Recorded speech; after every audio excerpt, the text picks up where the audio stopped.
Adiós, hermano mío, de John Cheever. La nuestra es una familia que siempre ha estado muy unida espiritualmente.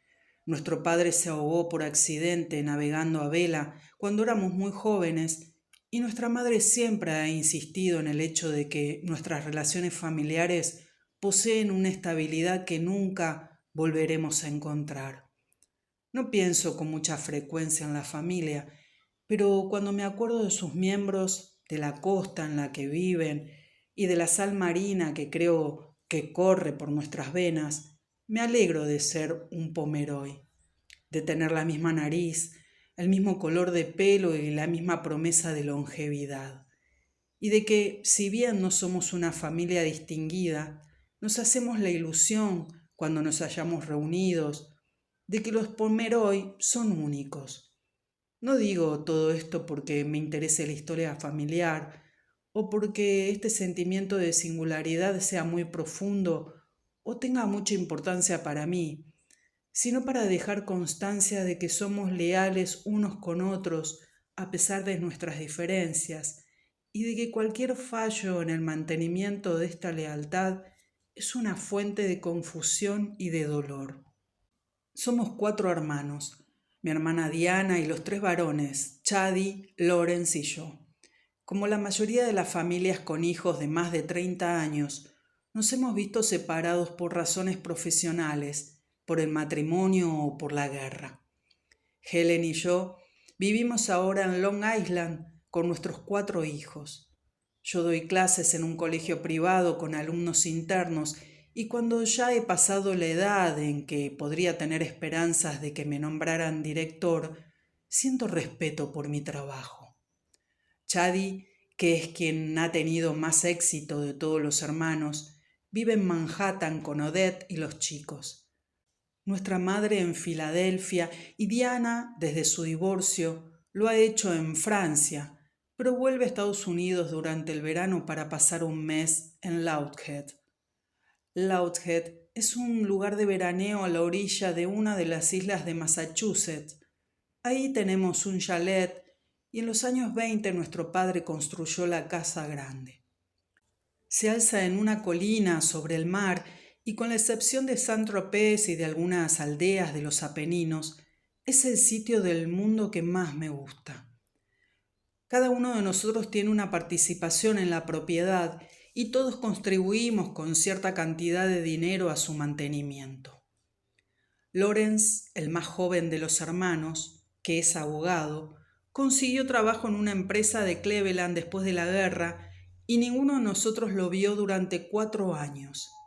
Cuando decidió marcharse de Cleveland e ir a trabajar a Albany, escribió a madre diciéndole que, aprovechando el traslado, pasaría 10 días en Loudhead con su mujer y sus 2 hijos. Yo había planeado disfrutar de mis vacaciones por entonces, después de dar unas clases en el curso de verano, y Helen, Chadi, Odette y Diana iban a estar ahí, de manera que la familia se reuniría al completo.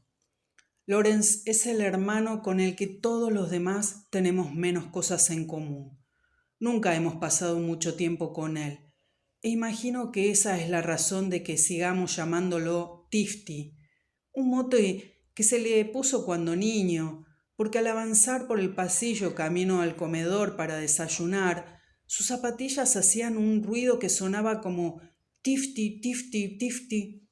Padre lo llamaba así, y lo mismo hacíamos todos los demás. Cuando se hizo mayor, a veces Diana lo llamaba Little Jesús y madre, con mucha frecuencia, el gruñón. No teníamos buenos recuerdos de Lawrence, pero esperábamos su vuelta con una mezcla de recelo y lealtad y con algo de la alegría y la satisfacción que produce recobrar a un hermano. Lawrence tomó el barco de las 4 de la tarde, un día de finales de verano, para venir a la isla, y Chadi y yo fuimos a recibirlo. Las llegadas y las salidas del transbordador del verano tenían todos los signos exteriores de un viaje. Sirenas, campanas, carretillas de mano, olor a salitre, pero es un trayecto sin importancia y cuando vi entrar el barco en el puerto azul aquella tarde y pensé que estaba dando fin a un trayecto sin importancia, me di cuenta de que se me había ocurrido exactamente el tipo de comentario que Lawrence hubiese hecho. Buscamos su rostro detrás de los parabrisas mientras los automóviles abandonaban el buque, y no nos costó ningún trabajo reconocerlo. Nos acercamos corriendo y le estrechamos la mano y besamos torpemente a la mujer y a los niños. «¡Tifty!», gritó Chedi, «¡Tifty!». Es difícil emitir juicios sobre los cambios en el aspecto de un hermano, pero Chadi y yo estuvimos de acuerdo, mientras volvíamos a Loud Head, en que Lawrence seguía pareciendo muy joven. Él entró primero en la casa y nosotros sacamos sus maletas del coche. Cuando entré yo, estaba de pie en el cuarto de estar, hablando con madre y con Diana, que llevaban sus mejores trajes y todas sus joyas, y lo estaban recibiendo como si fuera el hijo pródigo.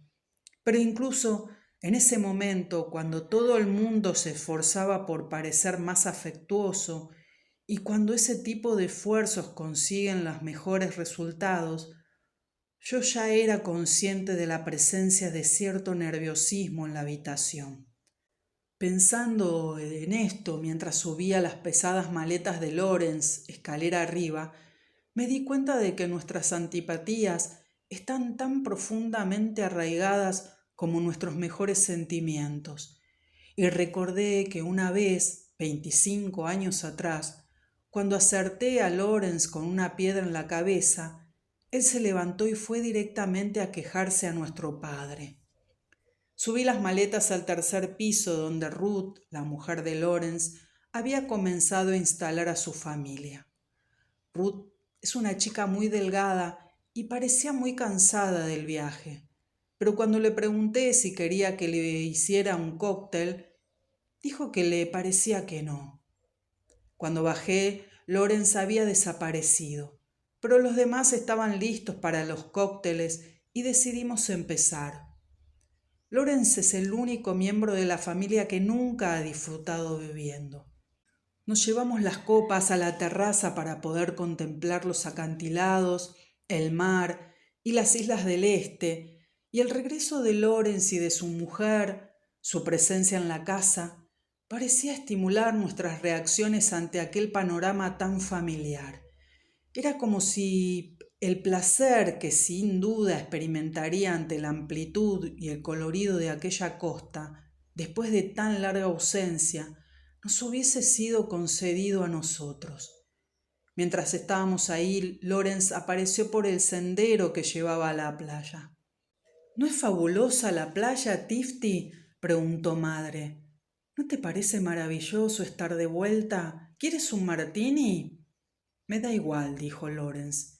«Whisky, ginebra, me da lo mismo beber una cosa que otra. Pone un poco de ron». «No tenemos ron», repuso madre. Fue el primer síntoma de aspereza.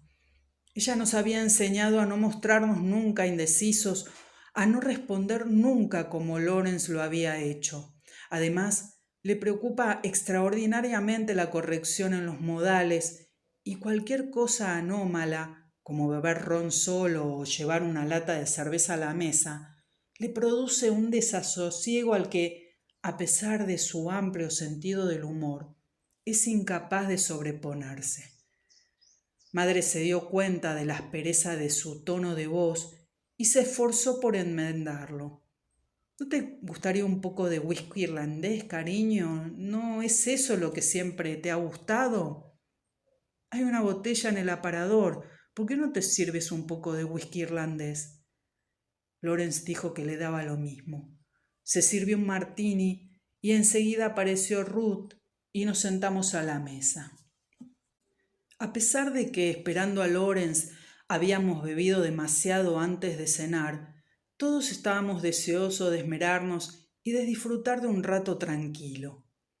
Madre es una mujer pequeña cuyo rostro tiene aún una sorprendente capacidad para recordar lo bonita que debió de ser, y cuya conversación resulta extraordinariamente animada. pero aquella velada estuvo hablando de un proyecto para volver a cultivar determinadas zonas en la parte alta de la isla. Diana es tan guapa como madre debió de serlo. Es una mujer encantadora y muy alegre, a quien le gusta hablar de los disolutos amigos que ha hecho en Francia, pero aquella noche nos contó cómo era el colegio suizo al que había llevado a sus 2 hijos. Me di cuenta de que la cena había sido planeada para agradar a Lawrence.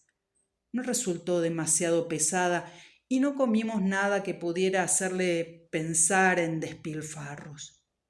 Después de la cena, cuando volvimos a la terraza, las nubes estaban iluminadas por ese tipo de luz que parece sangre y me alegré de que Lawrence encontrara una puesta de sol tan sensacional el día de su vuelta a casa. Cuando llevábamos ahí unos minutos, un hombre llamado Edward Chester vino a buscar a Diana. Lo había conocido en Francia o en el barco durante el viaje de vuelta, y él estaba pasando 10 días en la fonda del pueblo. Le presentamos a Lawrence y a Ruth, y luego Diana y él se marcharon. ¿Es con ese con el que se acuesta ahora?, preguntó Lawrence. ¿Hace falta decir una cosa tan desagradable?, replicó Helen. Deberías pedir disculpas, Tifty, dijo Chady. No lo sé, contestó madre cansadamente. No lo sé, Tifty. Diana puede hacer lo que quiera y yo no le hago preguntas sórdidas. Es mi única hija, no la veo con mucha frecuencia. ¿Vuelve a Francia? Parte dentro de 2 semanas. Lawrence y Ruth estaban sentados en el borde de la terraza sin utilizar las sillas y fuera del círculo formado por ellas. Quizá debido al gesto hosco de su boca, mi hermano me pareció en aquel momento un clérigo puritano. A veces, cuando trato de entender su estado de ánimo, pienso en los comienzos de nuestra familia en este país, y su condena de Diana y de su amante me lo recordó. La rama de los Pomeroy a la que pertenecemos fue fundada por un ministro que recibió los elogios de Cotton Mather por su incansable renuncia al diablo. Los Pomeroy fueron ministros del Señor hasta mediados del siglo XIX, y el rigor de sus ideas, el hombre es un ser desdichado y toda belleza terrenal está vaciada y corrompida, ha sido conservado en libros y sermones. El carácter de nuestra familia cambió en cierta manera y se hizo más despreocupado, pero cuando yo iba al colegio, recuerdo una colección de parientes de edad avanzada que parecían volver a los oscuros días del ministerio eclesiástico y estar animados por un perpetuo sentimiento de culpa y por la deificación del castigo divino. Si a uno lo educan en ese ambiente, y en cierta manera tal era nuestro caso, creo que es muy difícil para el espíritu rechazar los hábitos de culpabilidad, abnegación, tendencia al silencio y espíritu de penitencia. Y tuve la impresión de que Lawrence había sucumbido ante aquella prueba espiritual. ¿Es Casiopea esa estrella?, preguntó Odette. No, querida, dijo Chady, esa no es Casiopea. ¿Quién era Casiopea?, quiso saber Odette. Era la mujer de Cefeo y la madre de Andrómeda, dije yo. La cocinera es una forofa de Chance, comentó Chady. Está incluso dispuesta a darle a uno dinero si ganan la liga. Había oscurecido tanto que veíamos en el cielo la luz del faro del cabo Herón.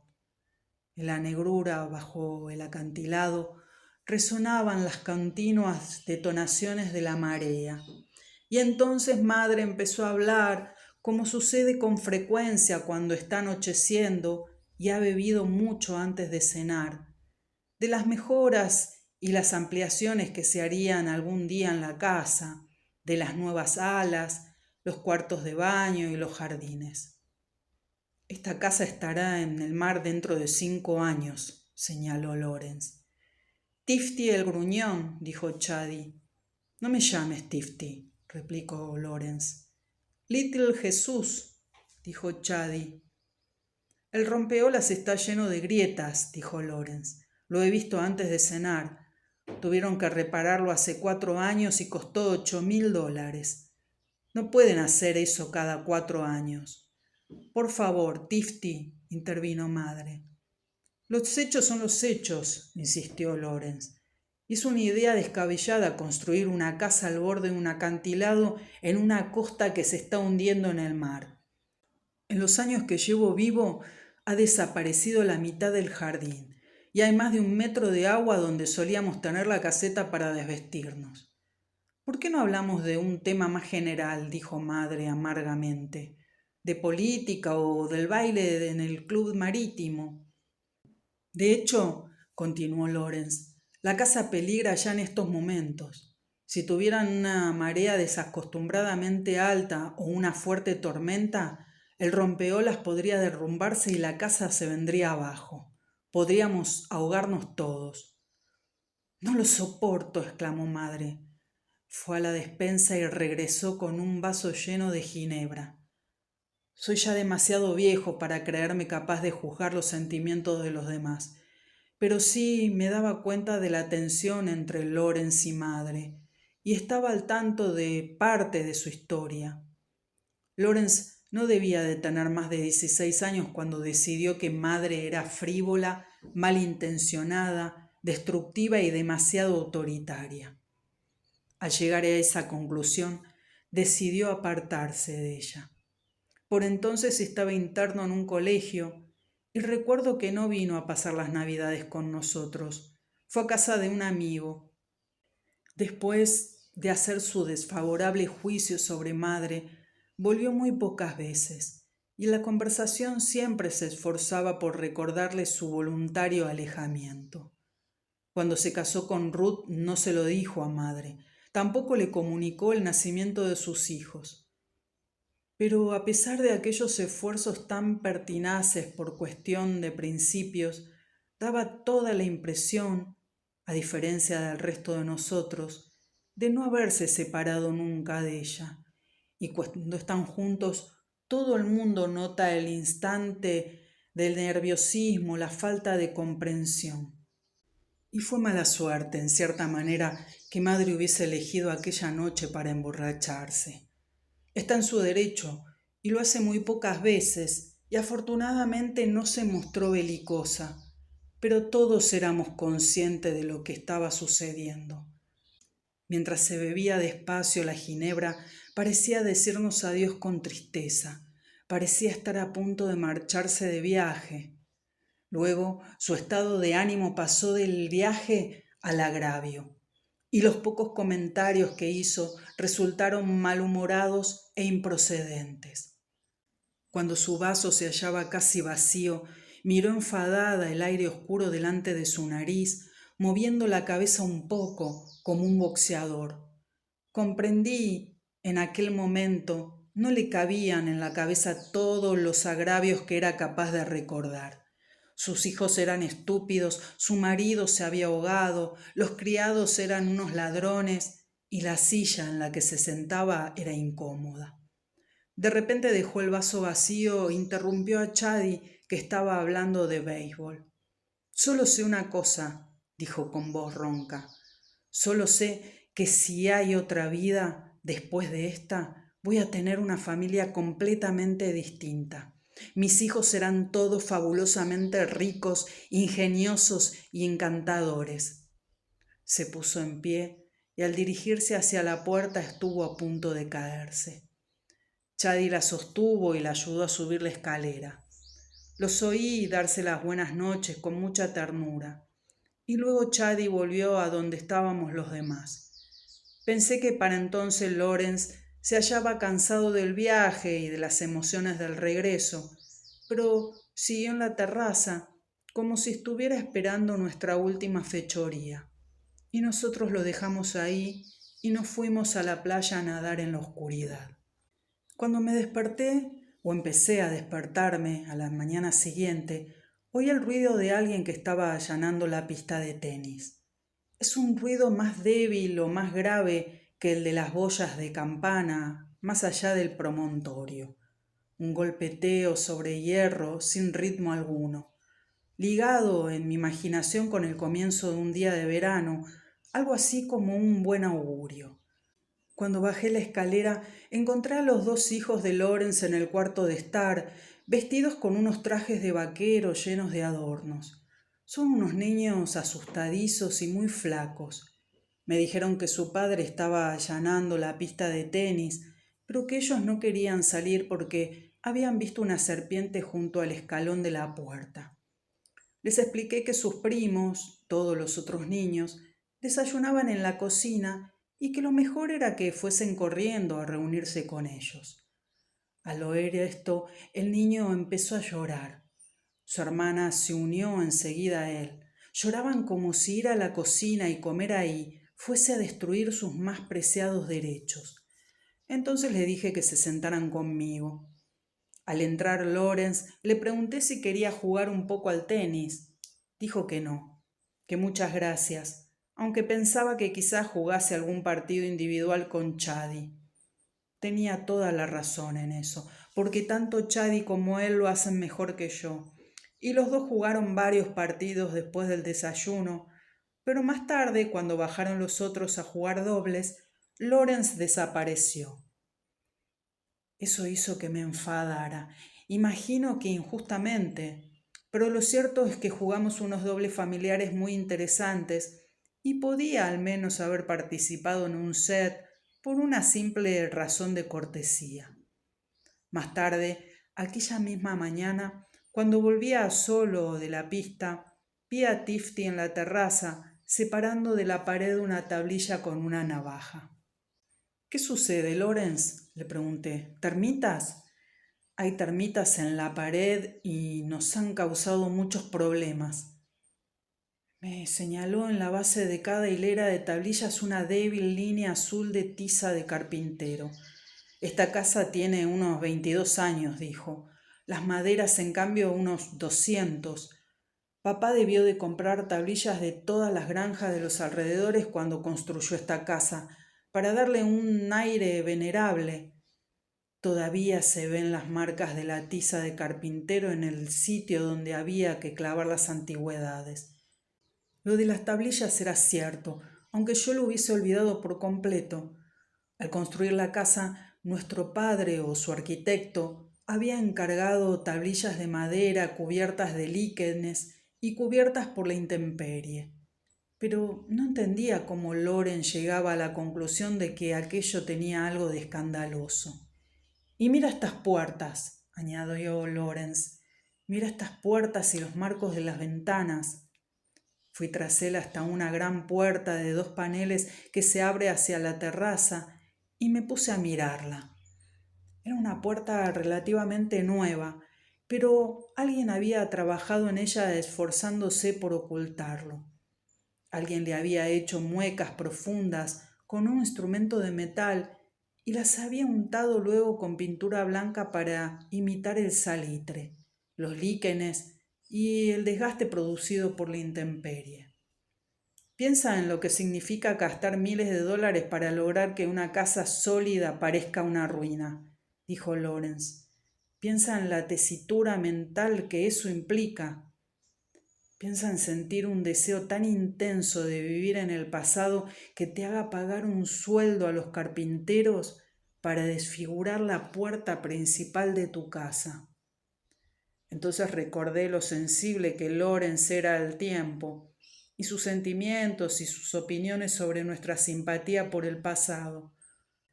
Yo lo había oído decir años antes, que nosotros y nuestros amigos y nuestra parte del país, al descubrirnos incapaces de enfrentarnos con los problemas del presente, habíamos optado, como una persona adulta que ha perdido la razón, por volvernos hacia lo que imaginábamos ser una época más feliz y más sencilla, y que nuestro gusto por las reconstrucciones y por la luz de los candelabros era la prueba de ese irremediable fracaso. La débil línea azul de tiza había servido para recordarle estas ideas, las incisiones en las puertas lo habían reforzado y ahora, uno tras otro, se le iban presentando todos los indicios. el farol del barco sobre la puerta, el tamaño de la chimenea, la anchura de las tablas del suelo y las piezas incrustadas para que pareciesen ganchos. Mientras Lawrence me sermoneaba acerca de todas estas flaquezas, llegaron los otros que venían de la pista de tenis. La reacción de madre al ver a Lawrence fue inmediata y comprendí que había muchas esperanzas de entendimiento entre la encarnación del matriarcado y el traidor. Madre se tomó del brazo de Chedi. Vayamos a nadar y a beber martinis en la playa, dijo. Quiero que pasemos una mañana fabulosa. Aquella mañana el mar tenía un color muy denso, como si fuera una piedra verde. Todo el mundo bajó a la playa, excepto Tifty y Ruth. Lawrence no me importa, dijo madre. Estaba nerviosa y al torcer la copa se le derramó algo de ginebra sobre la arena. No me importa en absoluto. Me tiene sin cuidado que sea todo lo grosero, desagradable y deprimente que quiera, pero lo que no soporto son las caras de esos pobres hijos suyos, de esos niñitos tan increíblemente desdichados. Separados de él por la altura del acantilado, todos hablábamos de Lawrence con indignación, de cómo había empeorado en lugar de mejorar, de lo distinto que era del resto de nosotros, de cómo se esforzaba por estropear cualquier placer. Nos bebimos la ginebra, los insultos parecieron alcanzar un punto álgido y luego uno a uno nos fuimos a nadar en la sólida agua verde. Pero cuando volvimos, nadie tuvo palabras duras para Lawrence. La tendencia a decir cosas injuriosas se había roto, como si nadar tuviese la fuerza purificadora que reclama el bautismo. Nos secamos las manos, encendimos unos cigarrillos, y si se mencionaba a Lawrence, era solo para sugerir amablemente algo que pudiese agradarle. ¿No le gustaría dar un paseo en bote hasta la ensenada de Baring? ¿O salir a pescar? Y ahora me doy cuenta de que durante la visita de Lawrence íbamos a nadar con más frecuencia de lo normal. Y creo que había un motivo para eso.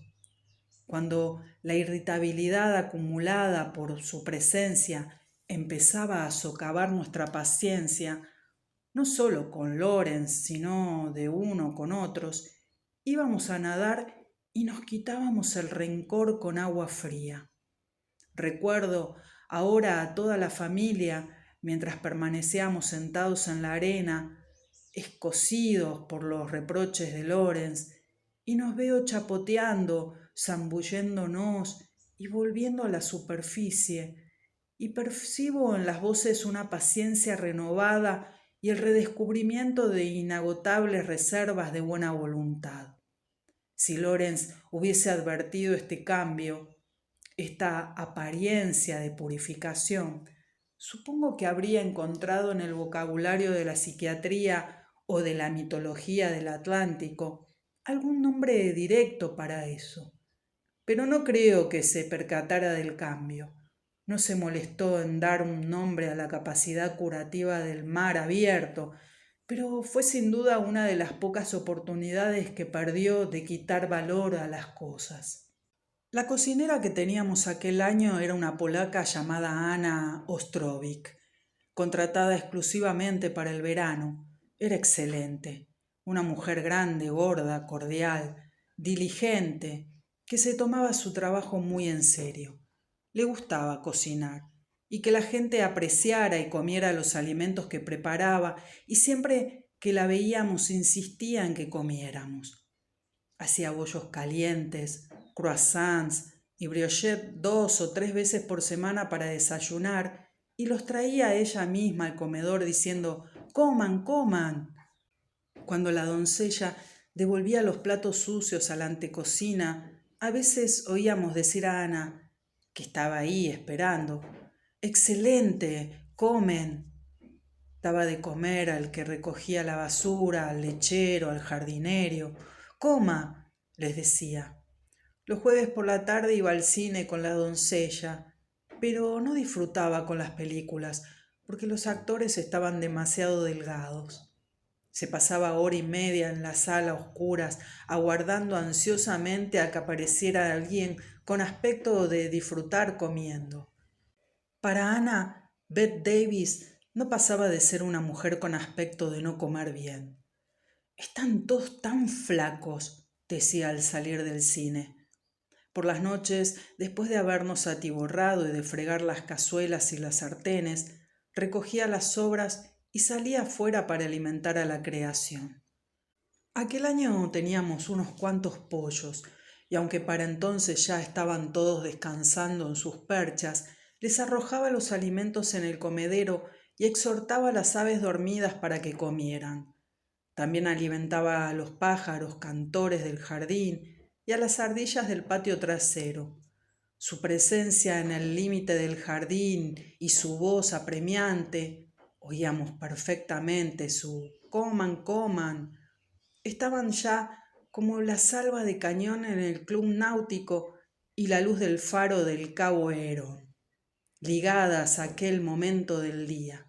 Coman, coman, le oía decir a Ana, coman, y ya se había hecho de noche. Cuando Lorenz llevaba 3 días en casa, Ana me llamó a la cocina. Dígale a su madre que no quiero al señorito en mi cocina, anunció. Si sigue entrando aquí todo el tiempo, me marcho. Se pasa la vida diciéndome que soy una mujer muy desgraciada, que trabajo demasiado y no me pagan lo bastante, y que debería pertenecer a un sindicato que me asegurara las vacaciones. Está flaquísimo, pero siempre viene a la cocina cuando estoy ocupada para compadecerse de mí. Pero yo valgo tanto como él, valgo tanto como cualquiera, y no tengo por qué aguantar a gente así, molestándome todo el tiempo y compadeciéndose de mí. Soy una estupenda cocinera y muy famosa además, y tengo trabajo en todas partes. Y la única razón de que haya venido a trabajar aquí este verano es que no había estado nunca en una isla. Pero puedo conseguir otro empleo mañana mismo, y si sigue viniendo a mi cocina y compadecerse de mí, dígale a su madre que me marcho. Valgo tanto como cualquiera, y no tengo por qué aguantar a este tipo flacucho diciéndome todo el tiempo lo pobre que soy. Me agradó descubrir que la cocinera estaba de nuestra parte, pero comprendí que la situación era delicada. Si madre le pedía a Lawrence que no hiciera visitas a la cocina, mi hermano consideraría aquella petición como un agravio. Era capaz de convertir cualquier cosa en un agravio, y a veces daba la impresión de que, mientras permanecía hoscamente sentado en la mesa del comedor, toda palabra de menosprecio, fuera cual fuese su destino, la consideraba dirigida a él. No hablé con nadie de las quejas de la cocinera, pero por alguna razón no volvieron a presentarse problemas de este tipo. El siguiente motivo de disputa que tuve con Lawrence nació de nuestras partidas de backgammon. Cuando estamos en Law's Head, jugamos mucho al backgammon. A las 8, después de tomarnos el café, sacamos el tablero. En cierto modo es uno de nuestros ratos más agradables.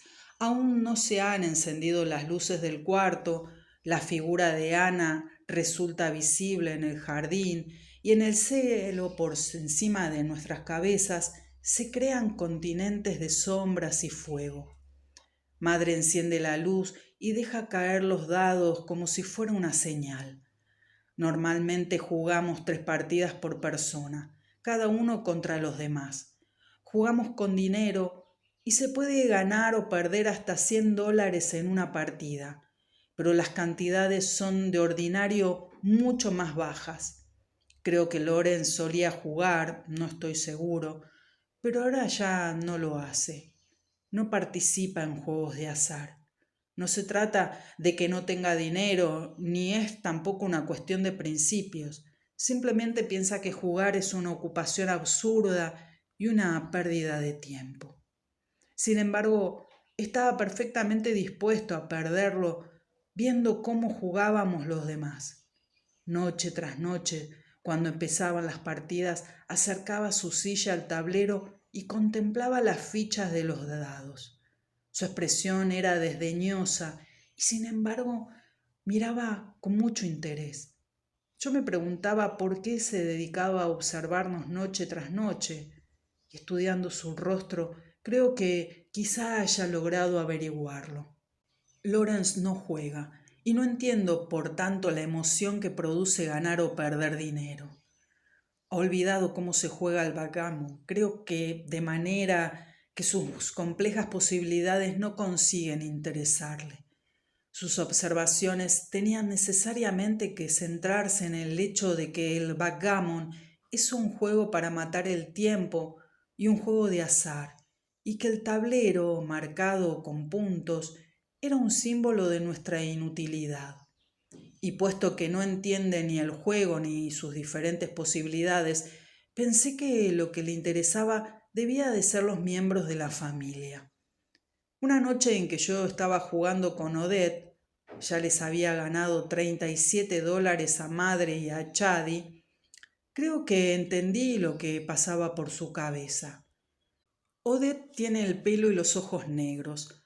Se preocupa de no pasarse mucho tiempo al sol para que el llamativo contraste entre negrura y palidez de la piel no se desvirtúe durante el verano. Necesita admiración y merece que se la admire. Es el elemento que la satisface y coquetea, aunque nunca seriamente, con cualquier hombre.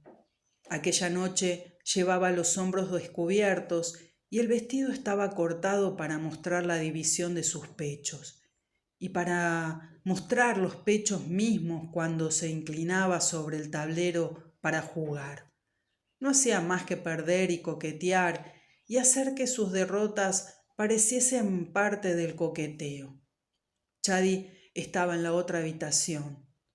Odette perdió 3 partidas y al terminar la tercera se dejó caer en el sofá y mirándome directamente a los ojos, dijo algo sobre salir a la arena para ajustar cuentas.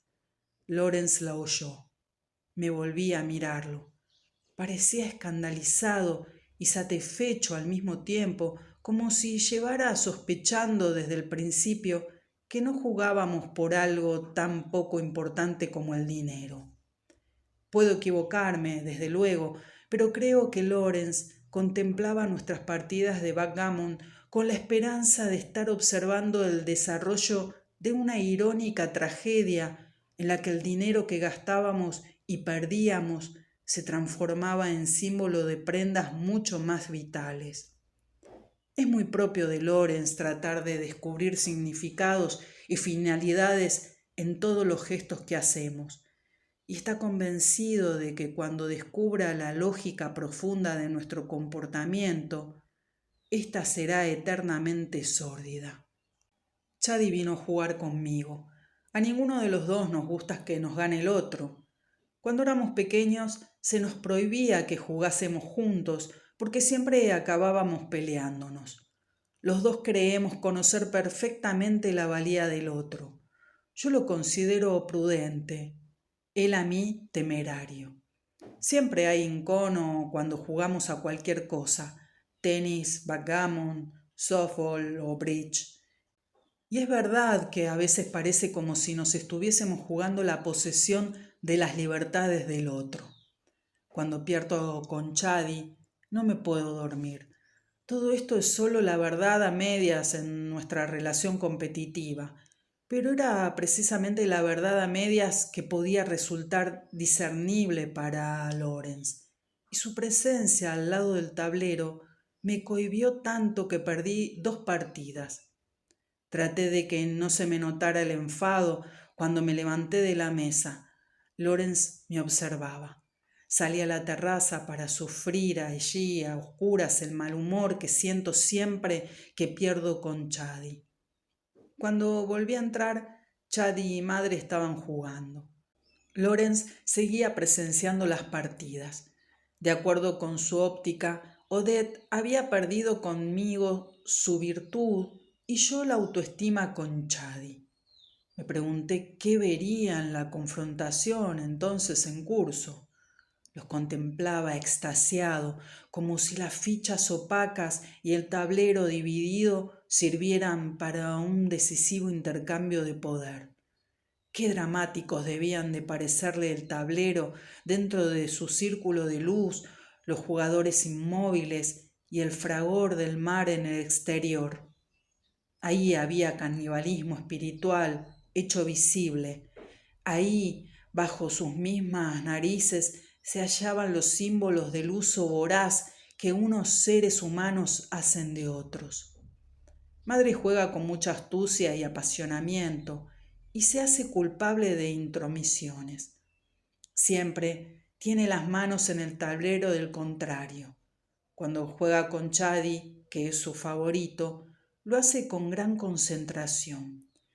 Lawrence tuvo que notarlo. Madre es una mujer sentimental.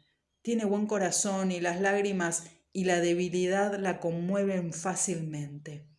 Rasgo que, como su bien dibujada nariz, no ha sufrido al menos cambio con la edad. El dolor del otro le causa una profunda impresión y a veces parece tratar de adivinar en Chadi algún pesar, alguna pérdida que ella esté en condiciones de socorrer o remediar, para restablecer así la relación que mantenía con él cuando era pequeño y enfermizo. A madre le encanta defender a los débiles y a los inocentes, y ahora que ya somos mayores, lo echa de menos. El mundo de las deudas y de los negocios, de los hombres y de la guerra, de la caza y de la pesca, consigue irritarla. Cuando padre se ahogó, tiró sus cañas y sus escopetas. Nos ha sermoneado a todos interminablemente sobre la confianza en uno mismo, pero si acudimos de nuevo a ella en busca de consuelo y ayuda, particularmente Chadi, es entonces cuando parece sentirse más ella misma. Imagino que según Lawrence, aquella mujer mayor y su hijo estaban jugándose el alma. Nuestra madre perdió. Dios mío, dijo, parecía afligida y desconcertada, como le sucede siempre que pierde. Tráeme las gafas, el talonario de cheques y algo de beber. Lawrence se levantó por fin y estiró las piernas. Nos dirigió a todos una mirada sombría. Soplaba el viento y había subido la marea, y pensé que si oía el ruido de las olas, lo interpretaría también como una sombría respuesta a sus sombrías preguntas, que para él la marea se habría encargado de disipar las cenizas de los fuegos que encendemos en nuestras excursiones. Convivir con una mentira es insoportable, y él parecía la encarnación de una mentira. Yo no podía explicarle el simple e intenso placer de jugar por dinero, y me parecía una terrible equivocación que se hubiese sentado junto a la mesa para llegar a la conclusión de que nos estábamos jugando el alma. Inquieto, dio 2 o 3 paseos por la habitación y luego, como de costumbre, nos lanzó la última andanada antes de irse. No entiendo cómo no se vuelven locos encerrados unos con otros de esta forma, noche tras noche, dijo. Vamos, Ruth, quiero acostarme. Aquella noche soñé con Lawrence. Vi su rostro de facciones insignificantes convertido en un prodigio de fealdad, y al despertarme por la mañana sentí náuseas, como si hubiera sufrido una gran pérdida espiritual mientras dormía, como una disminución de valor. Era absurdo preocuparme por mi hermano. Yo necesitaba unas vacaciones, necesitaba descansar. En el colegio donde enseño, mi mujer y yo vivimos en una de las residencias. Comemos con los alumnos y nunca salimos de ahí. No solo doy clases de lengua en invierno y en verano, sino que también trabajo en el despacho del director y soy el que se dispara la pistola cuando se celebran competiciones atléticas en pista. Necesitaba alejarme de eso y de todos los demás motivos de inquietud, y decidí evitar a mi hermano. Por la mañana temprano me llevé a navegar a Helen y a los niños y no volvimos hasta la hora de la cena. Al día siguiente salimos de excursión. Luego tuve que ir a New York y cuando volví iba a celebrarse el baile de disfraces en el club náutico. Lawrence no asistiría, y se trata de una fiesta en la que siempre lo he pasado estupendamente. Las invitaciones de aquel año exhortaban a disfrazarse de lo que a cada uno le gustaría ser en realidad. Después de varias conversaciones, Helen y yo habíamos decidido ya qué ponernos. A ella lo que más le apetecía era volver a ser una novia, y por tanto decidió llevar su traje de boda. A mí me pareció una buena elección, sincera, risueña y barata. Su elección tuvo influencia sobre la mía y decidí ponerme un viejo uniforme de jugar al fútbol americano. Madre optó por vestirse de Jenny Lind, porque había un viejo disfraz de Jenny Lind en el ático. Los demás prefirieron trajes alquilados y cuando estuve en New York me encargué de conseguirlos. Lawrence y Ruth no participaban en nada de esto.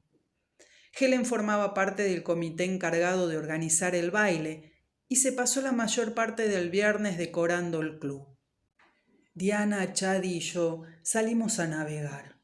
Casi toda la navegación a vela que practico últimamente transcurre en Manhasset y estoy acostumbrado a fijar el rumbo de vuelta a casa mediante la barcaza de la gasolina y los tejados de zinc del cobertizo de las embarcaciones. Y aquella tarde era un placer, mientras volvíamos mantener proa hacia la blanca torre de la iglesia del pueblo y descubrir que incluso el agua cercana a la orilla era verde y transparente. Al terminar nuestro paseo nos detuvimos en el club para recoger a Helen.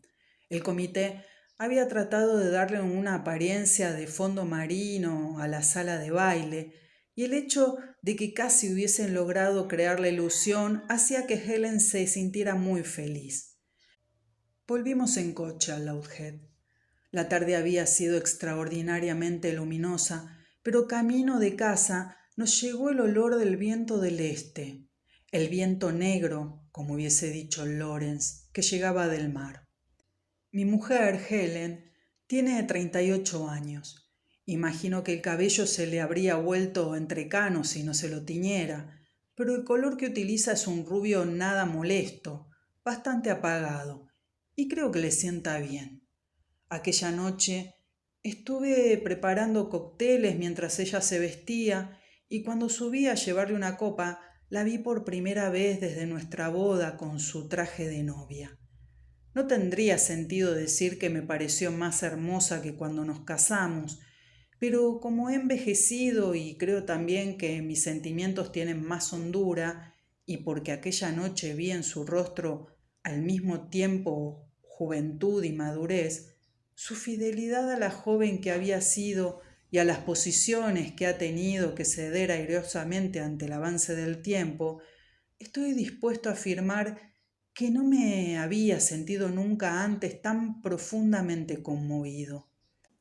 Ya me había puesto en mi uniforme de futbolista y el peso de todo eso, de los pantalones y de las sombreras, había producido un cambio en mí, como si al encajarme aquella ropa vieja hubiera desechado todas las ansiedades y los problemas de mi vida. Era como si los dos hubiésemos regresado a los años anteriores a nuestros matrimonios y a los años anteriores a la guerra.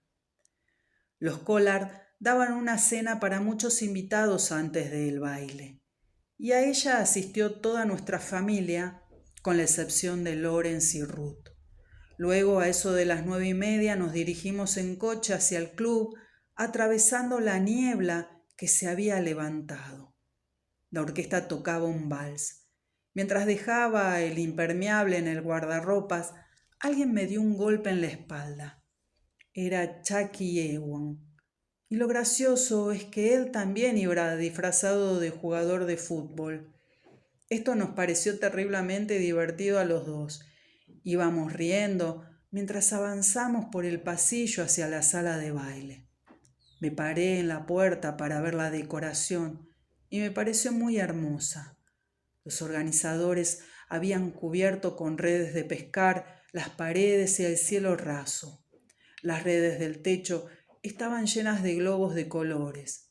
La luz era suave y desigual y los participantes en la fiesta, nuestros amigos y vecinos, formaban un conjunto muy agradable bailando al compás de 3 o'clock in the morning.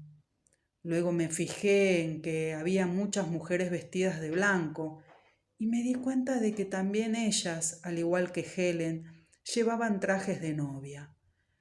Patsy Waite, la señora Greed y la chica de los Lasker bailaban un vals vestidas de novia.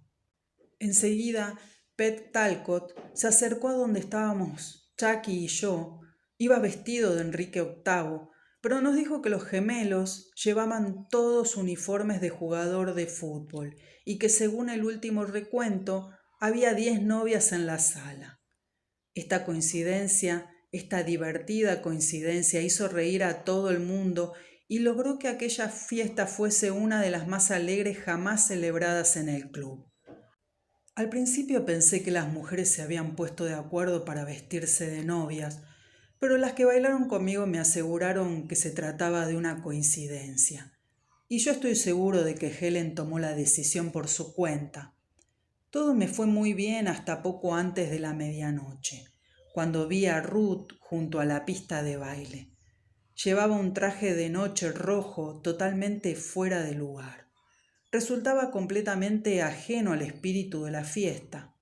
La saqué a bailar, pero no hubo nadie que viniera a sustituirme y yo no estaba dispuesto a pasarme con ella el resto de la noche, así que le pregunté por Lawrence. Me dijo que había salido al muelle. Dejé a Ruth en el bar y salí en busca de mi hermano. La niebla del este era muy densa y Lawrence estaba solo en el muelle, no iba disfrazado. Ni siquiera se había molestado en vestirse de pescador o de marinero. Parecía particularmente taciturno. La niebla se deslizaba a nuestro alrededor como un humo frío. Me hubiese gustado que se tratara de una noche clara, porque la niebla del este parecía facilitarle su juego de misántropo. Yo sabía que las boyas, los crujidos y los repiques que podíamos oír en aquel momento resonarían en sus oídos como gritos semi-humanos de personas a punto de ahogarse. Aunque cualquier marinero sabe que las boyas son dispositivos necesarios y seguros, y también adivinaba que la sirena de niebla del faro significaría para él extravíos y pérdidas, y que era igualmente capaz de interpretar erróneamente la viveza de la música de baile. Entra, Tiffy, le dije, baila con tu mujer o consíguele una pareja. ¿Por qué tendría que hacerlo? ¿Qué razón hay? Se acercó a una de las ventanas del club y contempló la fiesta. Míralos, exclamó. Mira eso. Chucky Ewan se había apoderado de uno de los globos y estaba tratando de organizar un simulacro de partido en el centro de la pista de baile. Los demás bailaban una samba y comprendí que Lawrence contemplaba la fiesta con el mismo gesto sombrío con que había contemplado en nuestra casa las tablillas desgastadas por la intemperie, conmoviendo en eso un abuso o una distorsión del tiempo, como si al querer volver a ser jugadores de fútbol y novias pusiéramos de manifiesto el hecho de que, una vez apagadas en nosotras las luces de la juventud, habíamos sido incapaces de encontrar otras con las que guiarnos y, carentes de fe y de principios, nos habíamos convertido en criaturas estúpidas y tristes. El hecho de que estuviera pensando eso de personas tan amables, felices y generosas hizo que me enfureciera, hizo que me inspirara un aborrecimiento tan antinatural que me sentí avergonzado porque Lawrence es mi hermano y un Pomeroy. Le pasé el brazo por encima del hombro y traté de forzarlo a que entrara, pero no quiso. Volví a tiempo para el gran desfile y después de entregar los premios a los mejores disfraces, dejaron caer los globos. Hacía calor en la sala. Alguien abrió las grandes puertas que daban al muelle. El viento del este se coló del rondón y cuando volvió a salir se llevó consigo la mayor parte de los globos, que después de cruzar el muelle, cayeron al agua. Chuck y Ewan salió corriendo detrás de ellos y cuando vio que seguían más allá del muelle y se posaban sobre el agua, se quitó el traje de jugador de fútbol y se tiró de cabeza al mar. Luego lo hicieron Eric y Louis Phillips y también yo. Y ya se sabe lo que pasa en una fiesta después de medianoche cuando la gente empieza a tirarse al agua. Recuperamos la mayor parte de los globos, nos secamos y seguimos bailando. Y no volvimos a casa hasta la mañana siguiente. Al otro día era la exposición de flores. Madre, Helen y Odette participaban en el concurso. Después de un almuerzo improvisado con restos de otras comidas, Chadi llevó a las mujeres y a los niños en coche a la exposición. Yo me eché una siesta y a media tarde tomé el traje de baño y una toalla. Al salir de casa vi a Ruth que estaba lavando ropa. No sé por qué, ha de parecer que ella tiene siempre más trabajo que los demás, pero lo cierto es que siempre está lavando, planchando, surciendo y haciendo arreglos en la ropa. Puede que cuando era pequeña la enseñaran a utilizar el tiempo de esa manera, o quizás sea víctima de un impulso expiatorio. Parece restregar y planchar con fervor penitencial, aunque no se me ocurre qué es lo que considera que ha hecho mal. Sus hijos estaban con ella en el lavadero. Me ofrecí a llevarlos a la playa, pero no quisieron. Eran los últimos días de agosto y las vides silvestres que crecen con gran profusión por toda la isla hacían que el aire del interior oliera a vino. Hay un bosquecito de acetos al final del sendero y luego empiezan las dunas, donde solo crecen unas hierbas muy ásperas. Oía el ruido del mar y recuerdo que pensé en cómo Chad y yo solíamos hablar del mar con lenguaje místico. Cuando éramos jóvenes, habíamos decidido que nunca seríamos capaces de vivir más allá del oeste porque echaríamos de menos el mar. Esto es muy bonito, decíamos cortésmente cuando visitábamos a alguien en las montañas, pero notamos la falta del Atlántico. Mirábamos por encima del hombro a la gente de Iowa y de Colorado que se había visto privada de esta revelación y despreciábamos el Pacífico. Ahora estaba oyendo el rumor de las olas y su violencia creaba múltiples ecos como un tumulto, y aquello me producía el mismo placer que cuando era joven y parecía tener una fuerza catártica, como si hubiese liberado mi memoria, entre otras cosas, de la imagen penitente de Ruth en el lavadero. Pero Lorenz se hallaba en la playa sentado. Me metí en el agua sin hablarle. Estaba fría y cuando salí me puse una camisa. Expliqué a mi hermano que iba a dar un paseo hasta Times Point y me dijo que me acompañaría. Traté de caminar a su lado. Sus piernas son más largas que las mías, pero siempre le gusta ir un poco por delante de la persona que va con él. Desde detrás, mientras contemplaba sus hombros y su cabeza inclinada, me pregunté qué impresión debía de causarle aquel paisaje. Había dunas y oteros, y más allá, donde perdían altura, algunos campos que estaban pasando del verde al marrón y al amarillo. Eran sitios donde pastaban las ovejas, e imagino que Lorenz habría notado la erosión del suelo y el hecho de que las ovejas acelerarían su deterioro. Más allá de los campos hay unas cuantas granjas costeras de agradables edificios cuadrados, pero Lorenz podría haber hecho notar las duras condiciones de vida de un granjero en una isla. El mar, al otro lado, era ya mar abierto. A nuestros invitados siempre les decíamos que ahí, hacia el este, se encuentran las costas de Portugal, pero Lorenz habría pasado de las costas de Portugal a la tiranía en España sin la menor dificultad. Las olas rompían con un ruido parecido a un hurra, pero para Lorenz debía de decir adiós, adiós, Imagino que en su mente incisiva y malsana se le habría ocurrido que la costa era una morrena terminal, el límite del mundo prehistórico, y también que avanzábamos por el borde del mundo conocido en un sentido tan espiritual como físico. Si por alguna razón hubiera pasado por alto esto último, había algunos aviones de la Marina bombardeando una isla deshabitada para recordárselo.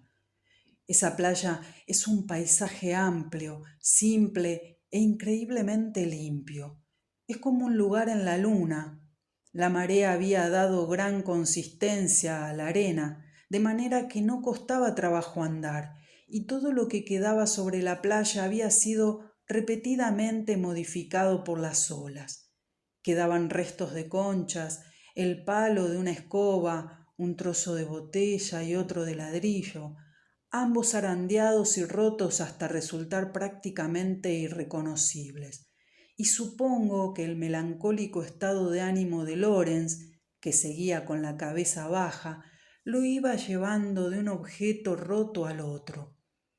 Verme acompañado por su pesimismo empezó a enfurecerme, de manera que me situé a su altura y le puso una mano en el hombro. No es más que un día de verano, Tiffy, le dije. Tan solo un día de verano. ¿Qué sucede? ¿No te gusta este sitio?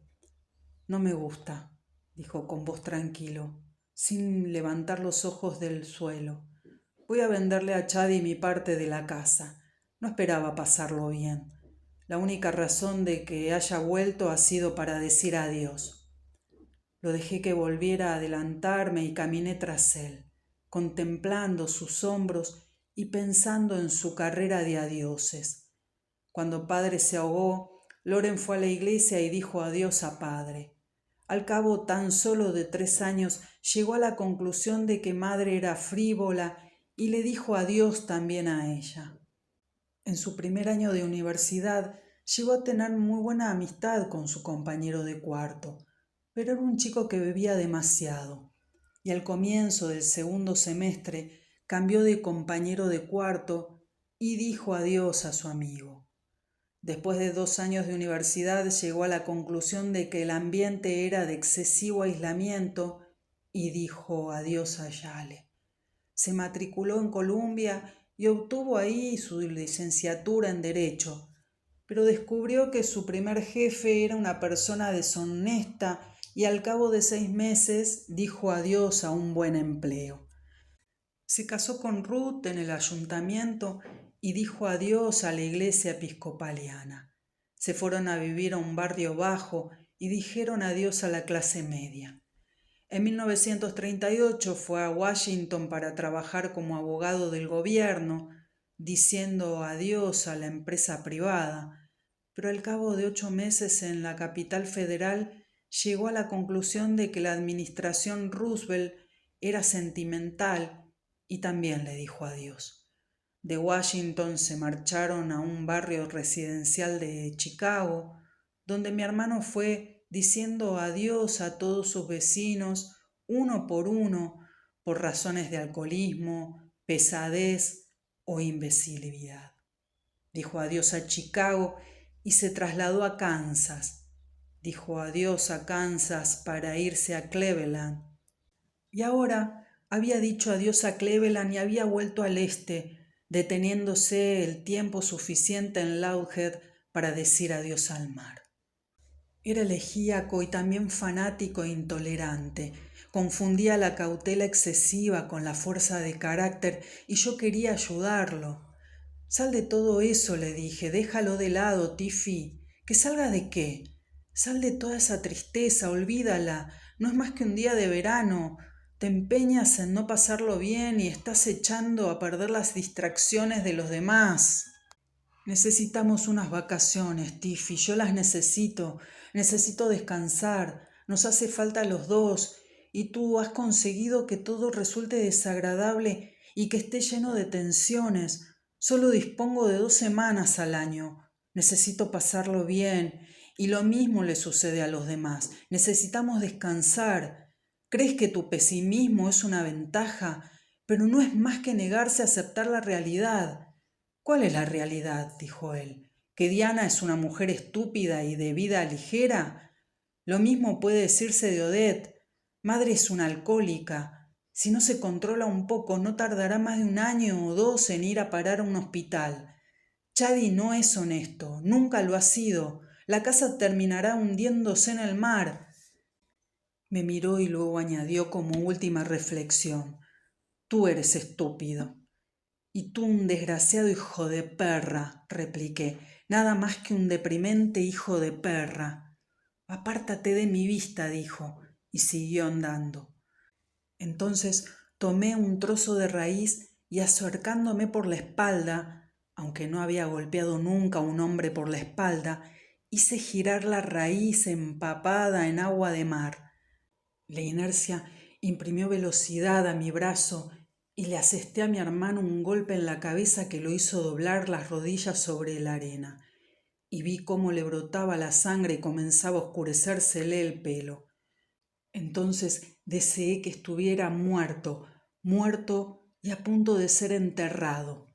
No enterrado ya, sino a punto de serlo, porque no quería que faltara el ceremonial y la corrección en su desaparición, en el acto de borrarlo de mi conciencia. Y nos vi a todos nosotros, Chadi, madre, Diana y Helen, de luto, en la casa de Belver Street, derribada por la piqueta 20 años antes, saludando invitados y parientes en la puerta y contestando a sus educadas condolencias con un desconsuelo igualmente cortés. Todo resultaba perfectamente apropiado e incluso aunque hubiese sido asesinado en una playa. Antes de que la aburrida ceremonia concluyera, todo el mundo sentiría que mi hermano había llegado al invierno de su existencia y que era una ley de la naturaleza y una ley muy hermosa que Tifti tuviera que ser enterrado en la fría tierra. Loren seguía aún de rodillas. Miré en todas direcciones, nadie nos había visto. La playa desnuda, como un fragmento de la luna, se extendía hasta tornarse invisible. La cabeza de una ola, en rapidísima carrera, llegó hasta donde él permanecía arrodillado. Me hubiese gustado terminar con él, pero para entonces ya había empezado a actuar como 2 personas, el asesino y el samaritano. Con súbito estrépito, como un vacío hecho sonido, una blanca ola lo alcanzó y lo rodeó, bullendo sobre sus hombros, y lo sostuve para que no lo arrastrara la resaca. Luego lo trasladé a un sitio más alto. La sangre se le había extendido por todo el cabello, que parecía completamente negro.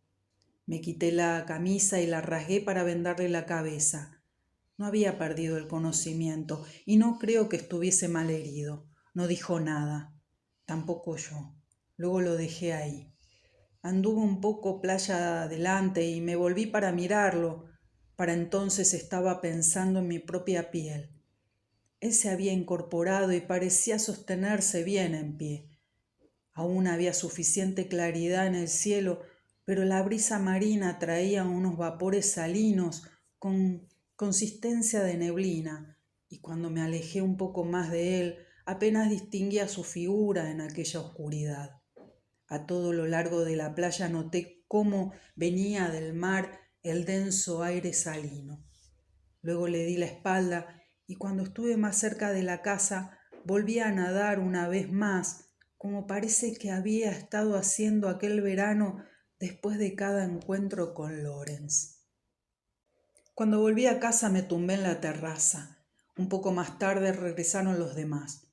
Oí como madre criticaba los arreglos florales que habían ganado premios. Ninguno de nosotros había ganado nada. Luego la casa se quedó en silencio, como sucede siempre a esa hora. Los niños se fueron a la cocina para que les sirvieran la cena y los demás subieron a bañarse. Después oí cómo Chadi preparaba los cócteles y se reanudaba la conversación sobre los jueces del concurso. Al poco, madre exclamó: «¡Tifti! ¡Dios mío, Tifti!». Se hallaba en la puerta con aire de estar medio muerto. Se había quitado la venda ensangrentada y la llevaba en la mano. Lo ha hecho mi hermano, dijo. Ha sido mi hermano. Me golpeó con una piedra o algo parecido en la playa. La autocompasión hizo que se le quebrara la voz. Pensé que iba a echarse a llorar. Nadie dijo nada. ¿Dónde está Ruth?, exclamó. ¿Dónde está Ruth? ¿Dónde demonios está Ruth? Quiero que empiece a hacer las maletas. No necesito perder más tiempo aquí. Tengo cosas importantes que hacer. Tengo cosas muy importantes que hacer. Y echó a andar escaleras arriba. Salieron hacia el continente por la mañana, en el barco de las 6:30. Madre se levantó para decirle adiós, pero fue la única. Y es una escena cruel y fácil de imaginar al mismo tiempo, la encarnación del matriarcado y el traidor, mirándose el uno al otro con una consternación que podría parecer como la fuerza del amor vuelta del revés. Oí las voces de los niños y el coche alejándose por la avenida de grava. Me levanté y me acerqué a la ventana.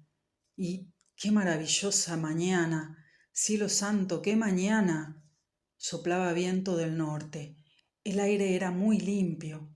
Con el primer calor del día, las rosas del jardín olían como mermelada de fresas. Mientras me vestía, oí la sirena del barco, primero la señal de aviso y luego el doble pitido. Y me imaginé a la buena gente en la cubierta de arriba, bebiendo café en frágiles vasos de plástico, y Lawrence en la proa diciéndole al mar, Thalassa, Thalassa, mientras tus tímidos hijos desgraciados contemplaban la creación desde el círculo de los brazos de su madre. Las boyas doblarían tristemente por Lawrence, y aunque el esplendor de la luz hiciera muy difícil no abrir los brazos y lanzar exclamaciones de gozo, sus ojos permanecerían fijos en la negrura del mar que iba quedando atrás. Pensarían en su fondo oscuro y extraño, donde yace nuestro Padre bajo 10 metros de agua. Ah, ¿qué se puede hacer con un hombre así? ¿Qué se puede hacer? ¿Cómo convencer a su ojo para que no descubra entre la multitud la mejilla con acné, la mano enferma? ¿Cómo se le puede enseñar a responder ante la inestimable grandeza de la raza humana, ante la áspera belleza de la piel de la vida? ¿Cómo obligarlo a poner el dedo en las testarudas verdades ante las que el miedo y el horror resultan impotentes? Aquella mañana el mar estaba atornasolado y oscuro. Mi mujer y mi hermana nadaban, y vi sus cabezas descubiertas, ébano y oro en el agua oscura.